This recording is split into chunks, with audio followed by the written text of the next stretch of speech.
استنجا کی کیا سنتیں ہیں؟ استنجا سے مراد کیا ہوتی ہے کہ اپنے آپ کو صاف کرنا. اگر آپ نے پیشاب کی ہے یا پخانہ کی ہے تو اس گندگی سے اپنے آپ کو صاف کرنا. اس میں بھی ایک چیز ذہن میں رکھیں کہ نبی پاک صلی اللہ علیہ وسلم کے زمانے میں، صحابہ اکرام رضی اللہ تعالیٰ اجمعین کے زمانے میں جو غذا تھی وہ مختلف تھی. وہ لوگ کم کھاتے تھے، زیادہ تر جو ان کی لیکوڈی ڈائٹ نہیں تھی، سالڈ ڈائٹ تھی. اس لیے ان کے جسم سے جو نکلتا تھا وہ بھی مختلف ہوتا تھا. ہمارے جسم سے جو چیز نکلتی ہے وہ بہت لیکوڈی ہوتی ہے، اور اس سے مطلب جو اگر ہم جو شمائل میں بھی جو باتیں آتی ہیں وہ اس طرح کی ہوتی تھی جیسے بکری کی میمنوں سے مترادف چیز ہوتی تھی. ہمارے ہاں مطلب ہم اس سے کمپیئر نہیں کر سکتے.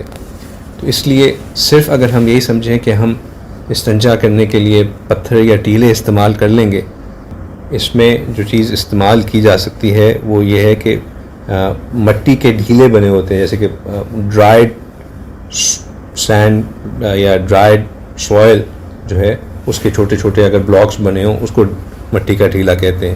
پتھر ہو گیا.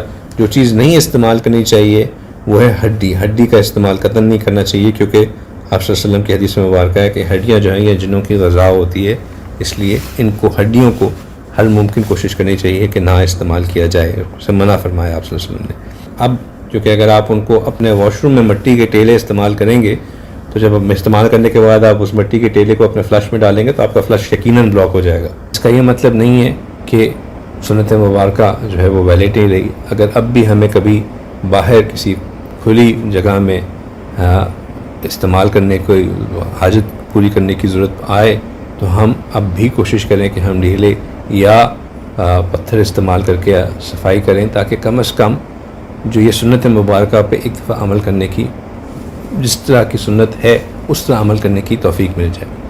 اور ورنہ جو علماء نے یہ لکھا ہے کہ اب کیونکہ ٹوائلٹ پیپر جو ہے وہ فلش کے اندر ایزیلی، وہ والا ٹوائلٹ پیپر جو کہ فلش کے اندر ایزیلی ڈیزالو ہو جاتا ہے، وہ استعمال کرنے کا ٹرینڈ ہے، تو ہمیں اس کو پانی اور اس کو کمبائن استعمال کرنے کی کوشش کرنی چاہیے. ہماری کوشش یہ ہونی چاہیے کہ ہم ان دونوں ٹیشو پیپر کو استعمال کریں، اور جس طرح آپ صلی اللہ علیہ وسلم کرتے تھے جس کی تفصیل ابھی ہم دیکھیں گے اس کو استعمال کر کے کریں.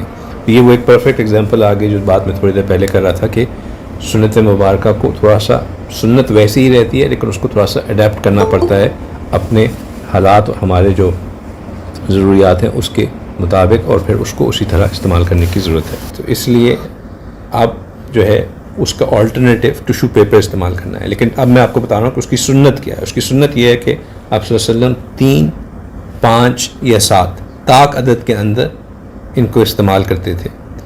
جو میں نے اپنے مشائخ سے سیکھا ہے وہ یہ ہے کہ اب بھی ہمیں یہ کرنا چاہیے کہ ہم پہلے ٹوائلٹ پیپر استعمال کریں.